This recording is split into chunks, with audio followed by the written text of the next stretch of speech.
హరి ఓం శ్రీ గురుభ్యో నమః. త్రయంబకం యజామహే సుగంధిం పుష్టివర్ధనం ఉర్వారుకమివ బంధనాన్ మృత్యోర్ముక్షేయమామృతాత్. శివాయ గురవే నమః.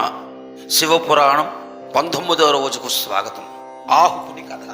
పూర్వకాలమందు కైలాసాద్రికి దగ్గరనున్న మహానట్టడువు యందు ఒక భిల్లుడను వాని భార్యయు సుఖముగా కాలము గడుపుచుండిరి. భిల్లుని పేరు ఆహుకుడు, వాని భార్య పేరు ఆహుకి. వారు సదా పరమేశ్వరులను ఆరాధించుచు కాలము గడుపుచుండిరి. భిల్లుడు అరుణోదయ కాలములనే సమస్త కాలకృత్యములు తీర్చుకుని సుస్నానుతుడై పరమేశ్వరుని ఆరాధించి ధనుర్బాణములు చేబూని అరణ్యమునకు పోయి వలయు జంతుజాలమును చంపి కొని తెచ్చి భార్యకిచ్చుచుండెను. భార్యయు గోకృత్యములు నిర్వర్తించి ఉమాశంకరులను పూజించి భర్త తెచ్చిన ఆహారమును గృహమందుంచి పతిని పతి పూజ గావించి అమృతతుల్యంగా వచనాదులను చేసి భర్తను భోజనముకు పిలుచుచుండెను.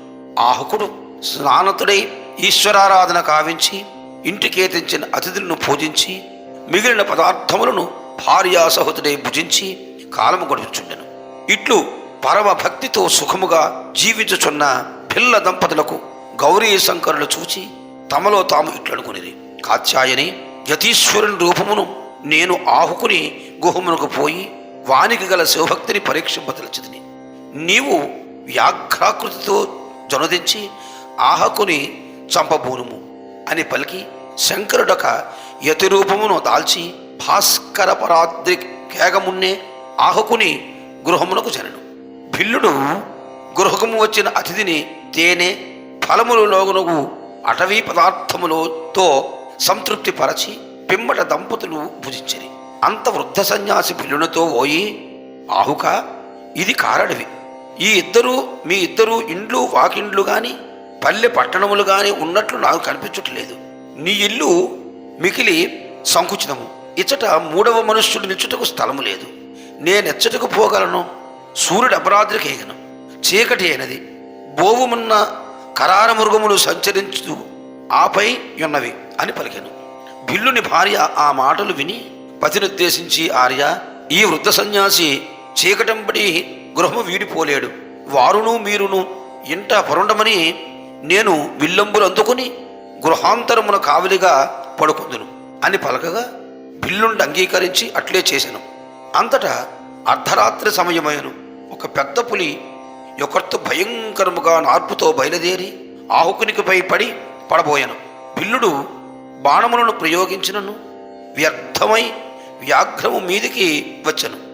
అంత ఆహుకుడు వ్యాఘ్రముతో కలియబడెను. పెద్ద పులి ఆహుకుని బట్టి చంపెను. తెల్లవారినది. భిల్లుని సతి పతిని చూడగా పెద్ద పులి తినివేసిందని తెలుసుకుని భర్తను చేరుటకై అగ్నిం ప్రవేశించనని యతీశ్వరుని సెలవు పొంది వీతిహోత్రునికి వినయముగా ప్రదక్షిణమాచరించి నిలువక గౌరీశంకరుల ప్రత్యక్షమై భిల్లు సతిని ఆపి ఆహుతిని జీవుని చేసి ఇట్లనిరి. దంపతులారా, మీకు గల పరమేశ్వరుని భక్తిని పరీక్షించుటకై ఇట్లు కావించుతిని. మీ భక్తికి మెచ్చితిని, సంతసించితిని. మీరు ఇహమందు సర్వసుఖములు పొంది మరుజన్మంబున భానుకులంబున వీరసేనుడని పేరుతో అయోధ్యాపతి అయి రాజ్యపాలనము గావించు మహారాజ కుమారుండవై నెలచక్రవర్తియును పేరు ప్రఖ్యాతుల నుండి వర్తింపగలవు. నీ సతీయగు ఆహుతి విదర్భాధిపతి అయిన భీమసేనుని పుత్రిక అయి దమయంతి అనే పేర్లతో జనించి స్వయంవర కాలమందు దేవేంద్రాదుల ఎదుట నిన్నే పతిగా గ్రహించి పెండ్లాడి సుఖింపగలదు. మేప్పుడు మా సదనమునకు జనిదము. అట్లు నలమహారాజు దమయంతిని పెండ్లాడు కాలమునందు మేము రాజహంస రూపమును సహాయులమై నీ పెండ్లి సానుకూలముగా గావింపగలం అని పల్కి గౌరీ శంకరులు అదృశ్యలేరి. పిమ్మట భిల్లా దంపతులు బహుకాలము ఈ హమంతు సర్వసుఖములను పొంది నల దమయంతులే జన్మించి సర్వసుఖములను పొందిరి అని సూతుండు సౌనికాదృశులకు చెప్పాను. ఉపమన్యు చరిత్రము. సూతుండు సౌనికాది మునిపుంగువులు గాచి ఇట్లు చెప్పసాగాను. మహానుభావులారా, తొల్లి వ్యాఘ్రపాత్రను పేరుగల విశ్వవిఖ్యాతుండకు మున్నివలభండు కలడు. వానికి గుణసంపత్తి కలిగి పరమ పతివ్రత అయిన సదాశివుని పూజించుచు తనకు లభించిన వస్తు సామాగ్రితో దేవతా నివేదనము గావించి అతిథి అభ్యాగతులకు పూజించుచు శేషంబున మాత్రమే భుజించుచు పతి సేవా పరాయణురాలకు విమలయను భార్య కలదు. కొంతకాలమునకు పరమేశ్వరుడు కరుణా విశేషముచే ఒక సుపుత్రుడు కలిగను. వానికి జాతకర్మ నామకర్మ ఉపమన్యుడిని పేరుడిగి గారామముతో పెంచుకునేది. మహాపతివ్రతకు విమలకు బహుకాలమునకు కలిగిన పుత్ర సంతానమును చూడగోరి అన్నలు వచ్చి పరమానందమును పొందిరి. సోదరిని మేనల్లుని తమ ఇంటికి తీసుకుని పోదుమని బావగారిని ఆజ్ఞను పొంది తీసుకుని పోయి కొలది కాలమచ్చట ఉంచుకుని పిమ్మట మరల బావగారింటికి తీసుకుని వచ్చి విడిచిరి. కాలక్రమమున ఉపమన్యుడు 5 సంవత్సరాల బాలుడయ్యను. ఒకనాడు ఉపమన్యుడు తల్లి పాలిమ్మని అడిగాను. తల్లి తన దరిద్రమును మిక్కిలి వగచి కుమారునితో పాలు తన ఇంట లేవని చెప్పాను. కానీ పాలు కావాలని చోడిపిండిను కల్పించను. ఉపమన్యుడు తనకిచ్చినవి పాలు కావని నిరసించి అదే రీతిగా రోదనము చేయు. విమలాదేవి ఉపమన్యునితో, కుమారా, మనము దరిద్రులము, మనకు పాలు లేవు, వ్యవసాయము లేనందున పశువుల పాడి లేదు, మీ మేనమాములు ధనవంతులు, వారింట అన్నియు ఉండును, నీవు ఇట్లు ఏడ్చినా నేనేమి చేయదును అని వివరింపగా ఉపమన్యుడు, అమ్మా, మనకు దరిద్రం ఎట్లు పోగలదు చెప్పమని తల్లిని అడిగాను. విమల కుమారునితో పార్వతీ పరమేశ్వరులను ఛానింపమని చెప్పాను. అది ఎట్లాచరించవలనో తెలియ నిమిత్తము తండ్రి వద్దకు జని పార్వతీ పరమేశ్వర ఆరాధనకు అవసరమైన శివపంచాక్షరి మంత్రమును ఉపదేశము పొందెను. పిమ్మట కైలాసాద్రికి జని నిద్రాహారం త్యజించి మహామంత్రమును జపించు మొదలెడెను. అంత పార్వతీ పరమేశ్వరులు పంచవర్ష ప్రాయుని ఘోరమైన తపస్సు చూసి విస్మయులై బాలకునికి ప్రత్యక్షమై, బాలక, ఏల ఇట్లు ఏకాకివై ఈ నిర్జరారణ్యమున తపమాచరించుచున్నావు. ఇచ్చట వన్యమృగంబులు క్రూర మృగంబులు కలవు. కానా నీవింక తపము చాలించి ఇంటికి జనుమని పలికిరి. తోడనే ఉపమన్యుడు కళ్ళు తెరచి పార్వతీ పరమేశ్వరుణ్ణి కానక వికృతరూపము చూచెను. బాలకుడు ఆ రూపమును చూసి వారిని గద్దించి పొమ్మని పలుకుచుండెను. వెంటనే క్రూర వ్యాఘ్రం ఒకటి పెనుబొబ్బులతో వాని మీద పడనొడగించెను. ఉపమన్యుడు భయపడక శివపంచాక్షరి మహామంత్రము చదివెను. గౌరీ శంకరుల అమితానందమును పొంది బాలకుని కాంచి వలయ వరములను అడిగినా ఇవ్వగలమని పలికిరి. ఆ మాటకు ఉపమన్యుడు కండ్లు తెరవగా గౌరీ శంకరులు ప్రత్యక్షమైరి. ఉపమన్యు వారిని నమస్కరించి, పరమేశ్వర, నీ దర్శన భాగ్యము కన్నా వలయది ఏముండును?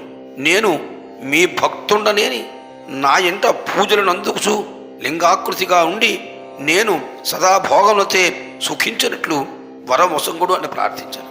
శంకరుడు వాని బుద్ధి విశేషమునకు ఆనందించి కోరిన వరమును నొసంగి రుద్రకల్పము వరకు జరామృత్యువులు లేక కీర్తివంతుడివై నిత్య యవ్వనవంతుడివై మద్భక్తకుడువై మనవగలవు అని పలికి అదృష్టలేను. ఉపమన్యు శంకరదత్తమైన వరములను గైకొని తల్లికి తండ్రికి నమస్కరించి వర విశేషములను వారికి తెలిపి సంతోషముగా ఉండెను. వరప్రభావం వలన ఉపమన్యు అధిక విద్యావంతుడై పరమేశ్వర భక్తుడై సిరి సంపదలతో తొలచూగుచు సేవా బంధువులతో భుజించుచు సుఖించుచుండెను. ఈ చరిత్ర వినువారులకు, వ్రాసిన వారులకు, చదివిన వారులకు దరిద్రము నశించి సిరి సంపదలు కలుగునని పరమేశ్వర ప్రీతులై సుఖింపగలరు అని సూతుండు సౌనికాదులకు చెప్పాను. సౌనికాదులు జ్యోతిర్లింగ చరిత్రమని చెప్పమని సూతుని కోరగా అతట్లు చెప్పసాగను. జ్యోతిర్లింగముల కథలు సూతుండు సౌనికాదులకు తెలిపిన జ్యోతిర్లింగములు కథా వివరమును వినుడు. సౌరాష్ట్ర దేశముందు సోమలింగేశ్వరుడును కలడు. శ్రీశైలమందు మల్లికార్జున లింగము కలదు. జైనీనగరమందు మహాకాలుడ లింగము కలదు. అమరేశ్వరందు ఓంకారలింగము కలదు. ప్రజ్వలల్య దేశమందు వైద్యనాథము కలదు. ఢాకినీ దేశమందు భీమశంకరుడు లింగము కలదు. సేతుబంధనముని ధనుష్కోటి రామేశ్వరునందు రామేశ్వర లింగమున్నది. దారుకావనముందు నాగేశ్వర లింగమున్నది. కాశీయందు విశ్వేశ్వర లింగమున్నది. నాసికా క్షేత్రమున త్రయంబకేశ్వరుడు లింగరూపము కలదు. హిమాలయ పర్వతములందు కేదారేశ్వరుడు లింగము కలదు. దేవగిరి యందు గృష్టేశ్వరుడు లింగము కలదు. ఈ 12 రూపములకు జ్యోతిర్లింగములందురు. ఇవియే స్వయం వక్తలచే ఖ్యాతి చెందినవి. ఈ జ్యోతిర్లింగములను ప్రాతకాలముందు తలచినంత మాత్రమున సమస్త పాపములు పటాపంచలగును. విషజంతువుల బాధల నుండి హరించును. ఓం తత్సత్. సహనావతు సహనౌ భునక్తు సహ వీర్యం కరవావహై తేజస్వినావధీతమస్తు మా విద్విషావహై. ఓం శాంతి శాంతి శాంతి. సర్వే జనా సుఖినో భవంతు, సమస్తా లోకా సుఖినో భవంతు. ఓం తత్సత్.